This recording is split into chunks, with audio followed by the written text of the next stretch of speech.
Hey, thanks for joining us again. My name's Ed Thorell from Firearms Education and Training. We appreciate you tuning in and watching Shooter the Series.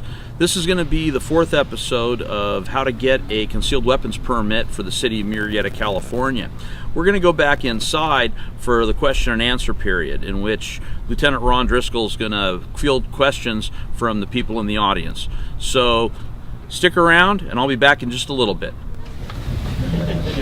Any questions? Oh, we zipped through this actually pretty quick, so any questions? I'll start here in front. Okay, are you guys going to the CCW? Is it good in all of California?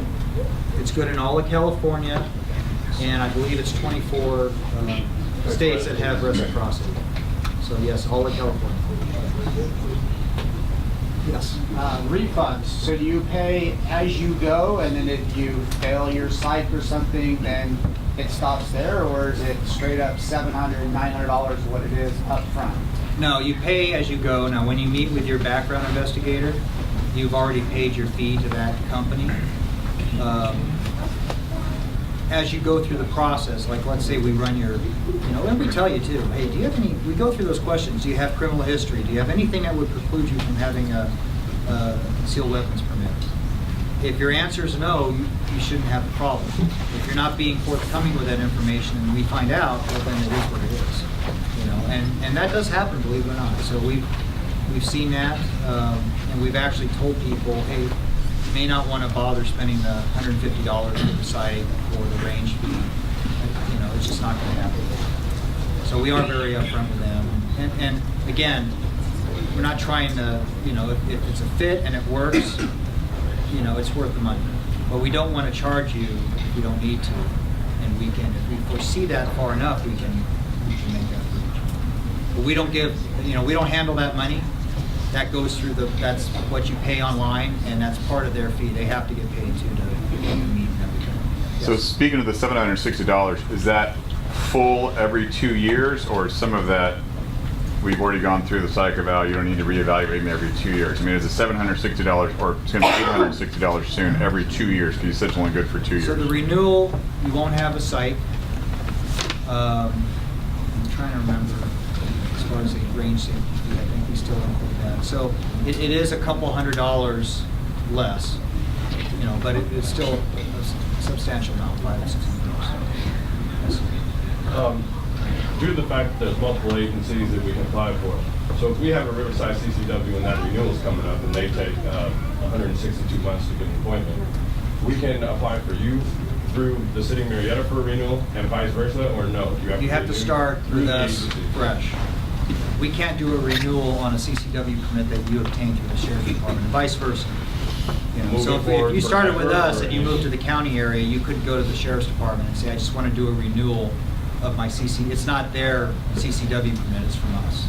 So you have to go, if you have a county one, you'd have to start with us fresh. One, and I apply through the City of Murrieta after it expires, I'm applying for an initial CCW. Yeah, that's exactly what we do. Lieutenant?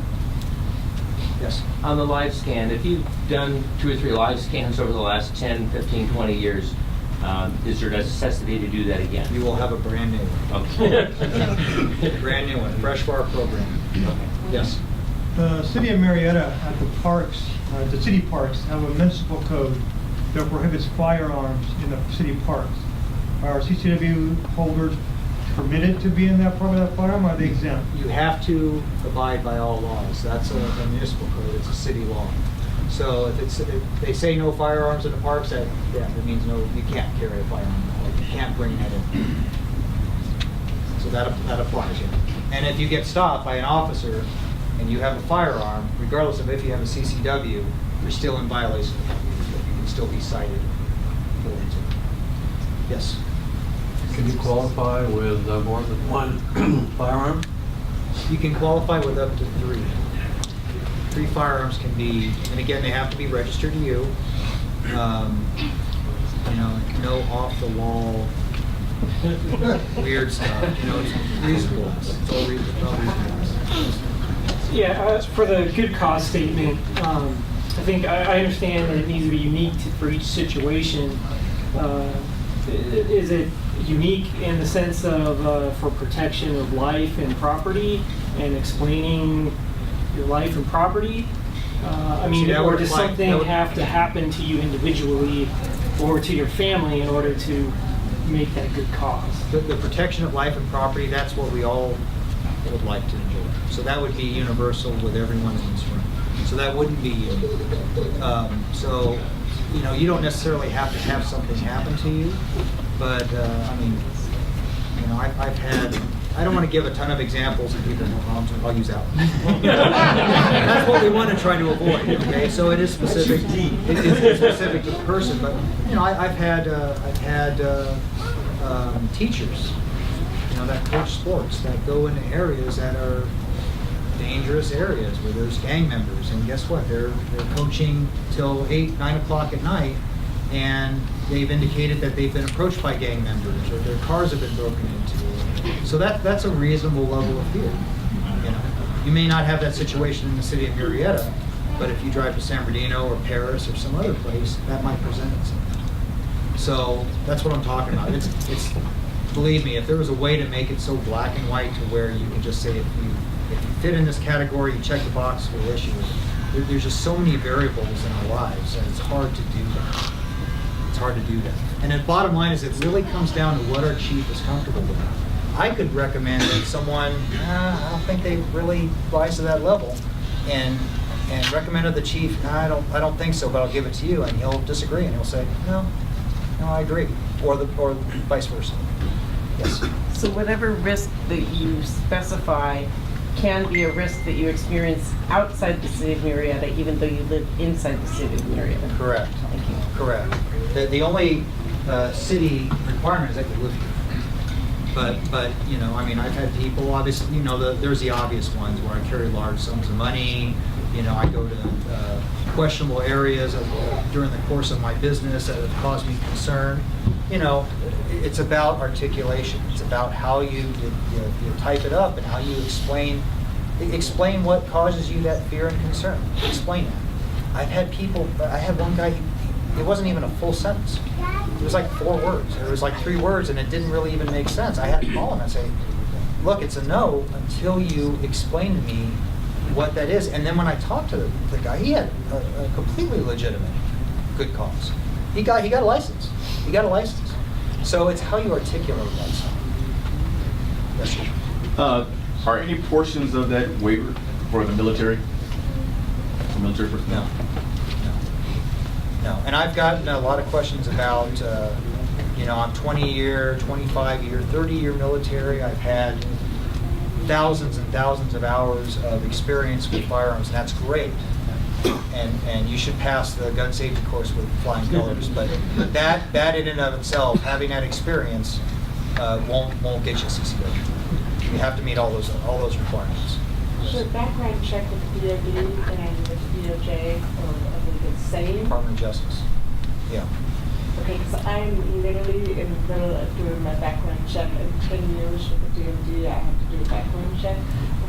Right in the middle of that, is that something that you guys can use to save time, or? No. So they treat it separate? You'd have to have your prints rolled again, and we get that information back, and you know, they have to tell us based on this process now whether or not you're suitable to have a CCW. And plus, you know, we also check our history in our own computer. You know, have we been out to the house? You know, there are things that don't rise to the level of it being a criminal issue with Department of Justice. But there are times where, you know, we had one where this guy, he was causing havoc in his neighborhood. And the officers would go out to the point where the officers put in the notes, record all contacts with this person. Minimum 2 officer response and the supervisor. I'm never giving that guy a CCW. It's never, ever going to happen. Will I find that out through running his prints? No. Because on the surface, everything else looks fine. But when we start doing our own check and we start looking at that, we make these discoveries. You outsource the gathering of information to myccw.us. Who is that organization, and how were they vetted? They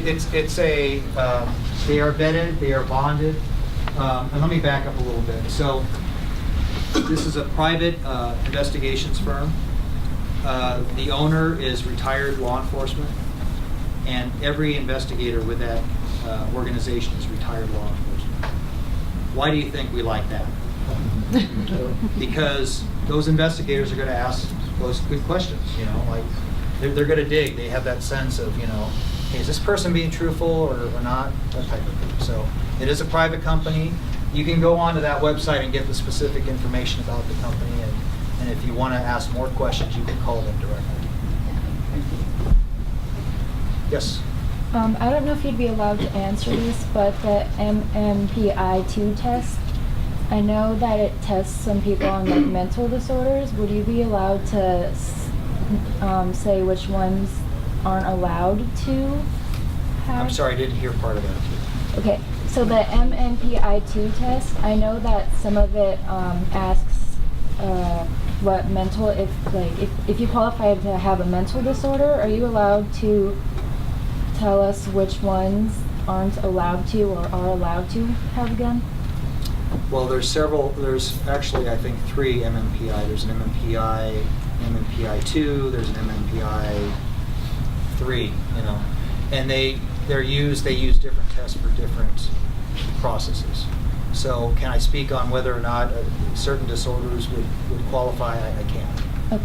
You'd have to research that properly. So, yes. Say you're issued a license, and in a year you move to Temecula. Is your license immediately void, or how? You have to make notification that you've now moved.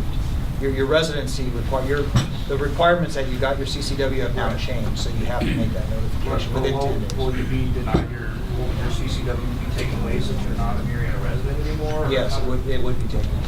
So do you honor Riverside CCWs? Do we honor? Since somebody's got Riverside, well, they come to Murrieta. Oh yeah, you're good through the state. If you have a CCW, you can go up to San Francisco or wherever, and you can carry Conceal. But you know what I'm saying. So it's good throughout the state. So if you had one from Arizona, would you honor that? I'm not sure if we have reciprocity. I don't think we do. What if the other states that do that? I don't think California reciprocates any of the They're honoring yours and not honoring yours. Correct. Yeah. And you can look up that online with what states will have reciprocity with other states. Question: at what part during the investigation? You're okay. Does it good cause come up? The reason I ask is because what if you have everything at the very end? You say no, that's not a good cause. You spend all the money. Is that you without the beginning kind of establish that? So we added it. That's a good question. We added it to your online application, so you indicate up front what your good cause is. Because we did have that problem where we have people that applied, and that wasn't part of your. You know, you apply online, but then you also fill out that DOJ requirement, which then has your good cause statement included in it. And we were coming across people that really didn't have a good cause listed. So we added that to the website that you log into, the myccw. So that's usually then kind of evaluate that from the beginning before you get on the path. It allows the company before you spend a bunch of money to look at. I mean, if you have a lousy good cause, you're going to get a call and say, hey, you know, you're going to have to come up with something else, or maybe explain this a little bit better. So if you have a decent good cause listed, then you'll pay your money. You'll go through the initial interview and all that kind of stuff. The investigator, we've told the investigators, hey, make sure you nail down good cause so that that's solid. We don't want people to spend. I don't want any of you to spend money you don't need to spend. Believe me. You know, but we just need to make sure we have a suitable good cause. For the range portion of it, does the police department have certain ranges that you tell whoever's? Yes, we have 2 right now. They're listed on that website, the myccw.us, and we're going to create more options. Do you know which ones those are?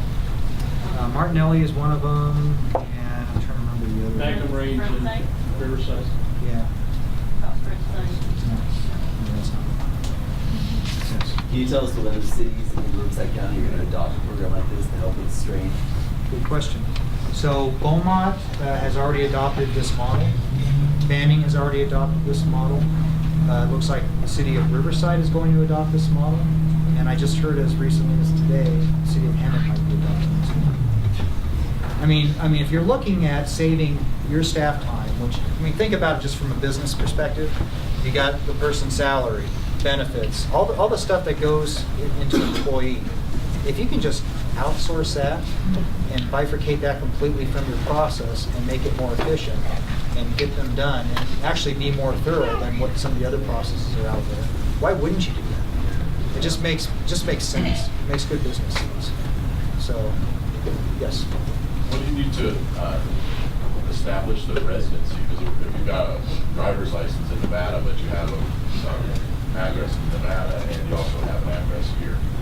We have you produce utility bills type of thing as a proof of residence. Yes, sir. Yeah, a couple questions. I'm a local instructor myself. I do certified classes. I help people out. But one of the questions I had regarding, caliber that you guys accept. I know, like with Riverside, they'll accept anything between .380 caliber and .45. If there are people that own, say, a .22, is that something that Murrieta allows, No. or do you have a range? Yeah, we have a specific range. It goes from 38 up to a 45. Okay. So I mean, like if someone had a .380, like a Walther PPK, would that be considered too small? No, you can. The 380 is one. Okay. Yeah, 380 is fine.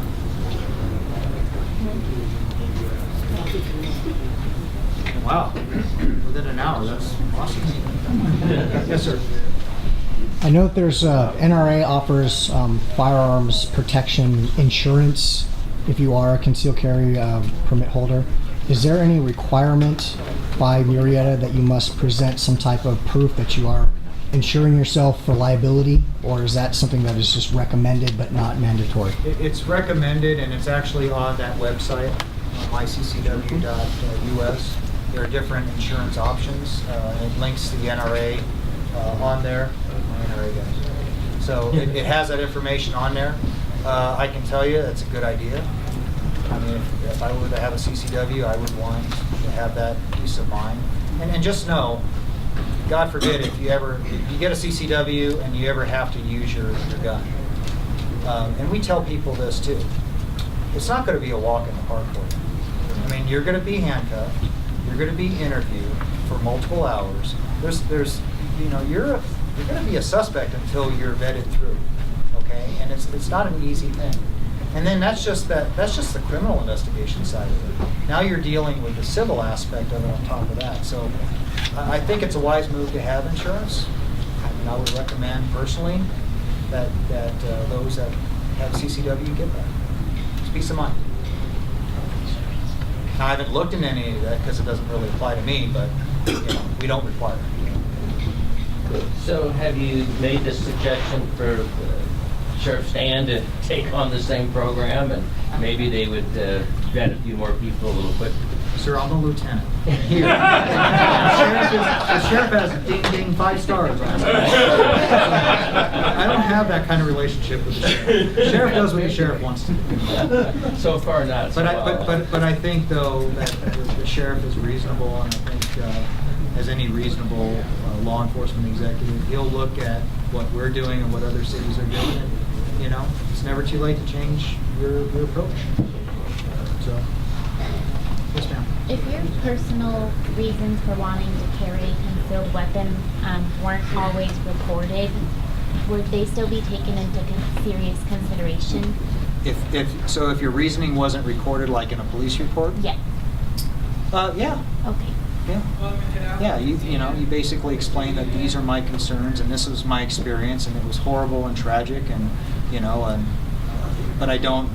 It may not rise to the level where the police department came out or sheriff's department came out. So, but you have to be able to articulate it. You have to present that to the investigator, and it gets reviewed. Okay. Yeah. Anybody else? Yes. So somebody had asked earlier, if you live in Murrieta, you leave the city of Murrieta for residency. It's your CCW it's not valid outside. When you move. Correct. You have 10 days to report that you've changed residencies and your CCW is no longer Right. So if you go through the county then, does that supersede that? Because it covers all of, or you still have to, Yeah, obviously you you're- have to tell them that you moved, but. Yeah, if you're moving, if you're in an area that's now serviced by the sheriff's department, you move to another area that's serviced by the sheriff's, you're fine. Okay. You're fine. Fair enough. I got a question for you on residency. I do live here, but I know there's other ways to work them by having a physical address in the city of Murrieta through a post office box and all your stuff is going to be, like UPS puts us together for a physical address. Because I do business in different states and I have physical addresses, but those physical addresses are through the UPS.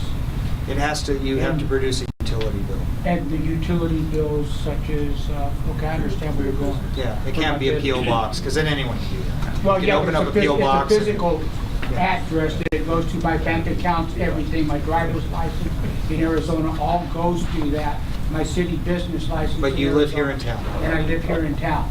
And all my stuff goes to Arizona. As a matter of fact, everything for me to do business with the Department of Defense goes through that address.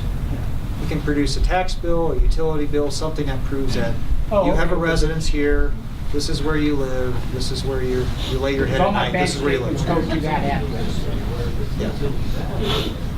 Will this, the list of CCW permit holders ever be made public record, or is your good cause ever made public record in case someone has a privacy issue with what they're estimating a good cause? That's a good question. So our list of CCW holders, that could be part of a PRA request. So there's nothing we can, we maintain a list of who we've issued, who we denied, who we revoked. We have to maintain that list. The law requires that. So that being said, we also have to have the ability to produce that information if a PRA request is submitted. Now, there might be bits of that document or whatever that can be redacted based on certain levels of confidentiality. I don't know if there's a right to know what good cause is, for someone who would submit a PRA request to get that information.